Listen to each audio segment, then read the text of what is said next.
नमस्कार छात्रों, सुधीर शर्मा क्लासेस पर आपका स्वागत है। एक हमारे सब्सक्राइबर हैं अभिषेक यादव, वो कुछ क्वेश्चन बार बार पूछ रहे थे जो कक्षा 10th की प्रश्नावली समांतर श्रेणी से संबंधित है। ऐसे हम उनके दो क्वेश्चन आज सॉल्व करेंगे। पहला प्रश्न आपके सामने है। प्रश्न इस प्रकार से कि चार संख्याएं समांतर श्रेणी में है, यदि उनका योग 50 तथा सबसे बड़ी संख्या जो है सबसे छोटी संख्या से 4 गुना हो तो वो संख्याएं आपको बताना है।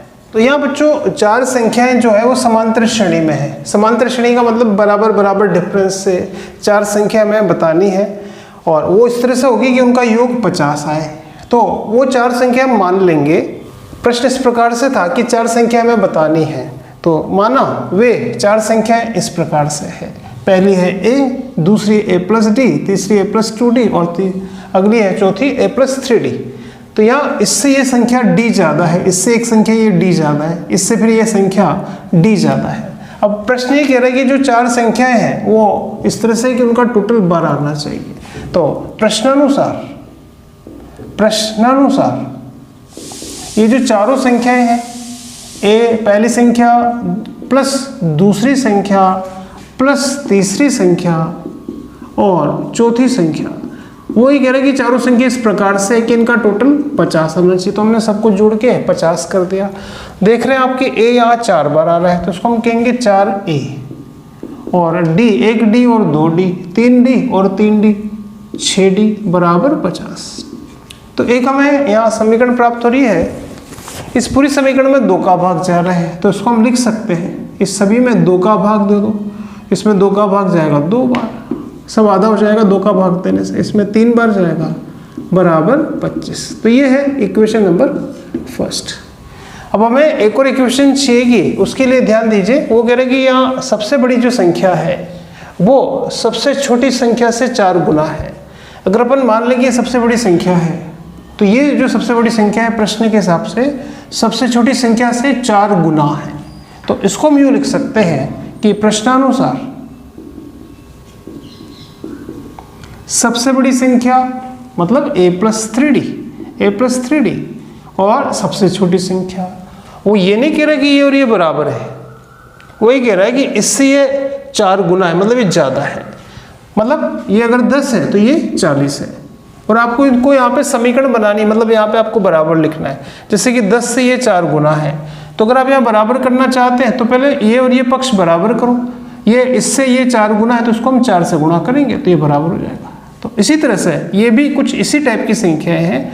अगर आप इनको बराबर करना चाहते हैं, इससे ये 4 गुना है तो इस छोटी संख्या को हम 4 से गुणा करेंगे तो ये फिर बराबर हो जाएंगे। ठीक है बच्चों, तो अब इसको सरल करें तो ऐसा करें कि इस a को उधर पहुंचा दें। तो 3d बराबर 4a और ये a के इधर आके -a। तो इसको हम कैसे लिख सकते हैं कि इधर बाईं ओर तो है 3d और दाईं ओर 4a में से एक a जाएगा तो 3a। दोनों पक्षों में यहाँ भी देख रहे हैं कि 3 है और यहाँ भी 3 है, तो पूरी समीकरण में हम 3 का भाग दे दें तो हमें यहाँ से मिलेगा d बराबर a। ठीक है, जिन्होंने समांतर श्रेणी प्रश्नावली पढ़ रखी है वो जानते हैं कि a का मतलब है यहाँ पे पहला पद और d का मतलब है सार्वंतर। तो ये प्रश्न ऐसा हुआ कि इसके अंदर जो प्रथम पद है वही सार्वंतर आएगा, a और d बराबर है। ठीक है, अगर हमें a का मान मिल जाए तो वही d का भी मान आएगा। अब a और d का मान कैसे निकालें, तो यहाँ इसको हम कह दें समीकरण नंबर 2। तो यहाँ d की जगह हम a रख देते हैं, इसमें d की जगह a रख दें। तो समीकरण सेकंड से जो हमें प्राप्त हुआ है d बराबर a, वो हम समीकरण फर्स्ट में रखेंगे, फर्स्ट में रखने पर। ठीक है बच्चों, तो ये d की जगह यहाँ पर, क्योंकि d a के बराबर है तो हम d की जगह a रखेंगे तो ये आ जाएगा 2a प्लस 3d जहाँ है वहाँ पे हम a रखेंगे बराबर 25। ठीक है, तो जहाँ d था वहाँ पे हमने a रख दिया, लिखा इसी समीकरण को।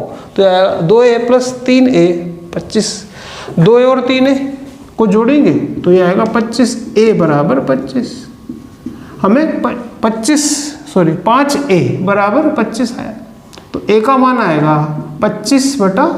5 यानी 5। ठीक है, तो ए आ गया, ए का मान हमें प्राप्त हुआ है डी, और समीकरण सेकंड ये कह रही थी कि जितना ए का मान है उतना ही डी का मान है। तो अगर ए का मान 5 है तो डी का भी मान 5 आएगा। तो इसीलिए क्योंकि ए और डी बराबर है तो डी बराबर भी आएगा 5। तो दोनों मान हमें मिल गए, तो हम आंसर दे सकते हैं। क्या मानी थी हमने पहली संख्या ए, तो ए का मान कितना आया 5, तो हम कहेंगे कि भाई पहली संख्या तो 5 है। दूसरी संख्या क्या होगी कि ए में डी जोड़ दो, यानी ए में डी जोड़ दो, तो दूसरी संख्या आ जाएगी 5 में 5 जोड़ दो 10। ऐसे फिर 5 5 बढ़ाते जाओ तो आंसर आ जाएगा। तो आंसर हम इस तरह से लिख सकते हैं। तो इस तरह से जो आंसर आएगा कि भाई चारों संख्या हमने ए मानी थी, पहली संख्या ए मानी थी और ए का मान 5 आया। दूसरी संख्या हमने ए प्लस डी मानी थी, ए और डी, ए का भी मान 5 और डी का भी मान 5, 5 और 5 10। तो पहली संख्या 5, दूसरी संख्या 10, 5 5 बढ़ता जाएगा, 5 10 15 20। ठीक है, एक और क्वेश्चन इनका लेते हैं। अगला क्वेश्चन है कि 3 संख्याएं हैं समांतर श्रेणी में और उनका योग है -3 और उनका गुणा जो है वो 8 है, तो वो संख्या आपको बतानी है।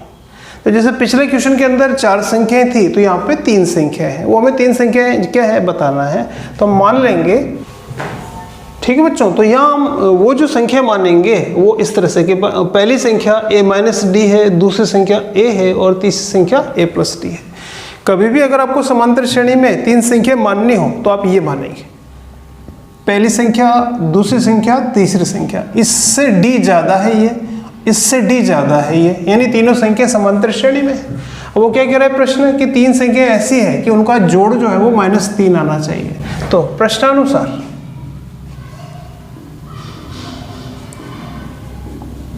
तीनों का जो टोटल है, जैसे पहली संख्या a माइनस डी प्लस दूसरी संख्या a और तीसरी संख्या a प्लस डी, तीनों का जो टोटल है वो है -3। ठीक है, इसको सरल करें तो आप देख रहे हैं कि यहाँ d माइनस में और ये d प्लस का है, तो d से d तो कैंसिल हो जाएगा। तो यहाँ a आप 3 बार देख रहे हैं, तो ये आएगा 3a बराबर -3। तो a का मान निकालने के लिए आ जाएगा -3 के बटा में 3 यानी -1। a का मान मिल गया। अब आगे वो कह रहे हैं कि ये संख्या ऐसी है कि इनका जो गुणा है वो है 8, तो लिखेंगे। तो यहाँ जो 3 संख्या है बच्चों, अगली कंडीशन में वो कह रहे हैं कि तीनों का जो गुणा है, पहली गुणा, दूसरी गुणा, तीसरी, तीनों का जो गुणा है वो कह रहे हैं कि 8 के बराबर है। तो उस हिसाब से हमने समीकरण बना दी। अच्छा, a का मान तो हमें पता है, तो जहाँ भी इसमें a है, a की जगह रख देंगे -1, तो ये -1 माइनस डी, यहाँ भी -1 और यहाँ भी -1 रख देंगे। तो इस तरह से हमने यहाँ पर सब जगह a की जगह -1 रख दिया। अब ऐसा करें, इसको सरल करने के लिए यहाँ से माइनस कॉमन ले लें, माइनस कॉमन लेंगे तो ये दोनों हो जाएगा +1 प्लस डी, और ये है -1 और ये है -1 प्लस डी बराबर 8 है। और देखिए ये -1 और ये माइनस, तो ये माइनस और ये माइनस गुणा होके हो जाएगा प्लस, है ना। ये यूँ कहते हो कि माइनस यहाँ लगा दें हम, तो माइनस और माइनस +1 हो जाएगा, और +1 गुणा में लिखने की आवश्यकता नहीं है। तो यहाँ पर है 1 प्लस डी, तो 1 प्लस डी, और ये माइनस और माइनस +1 हो गया, और ये आया -1 प्लस डी बराबर 8।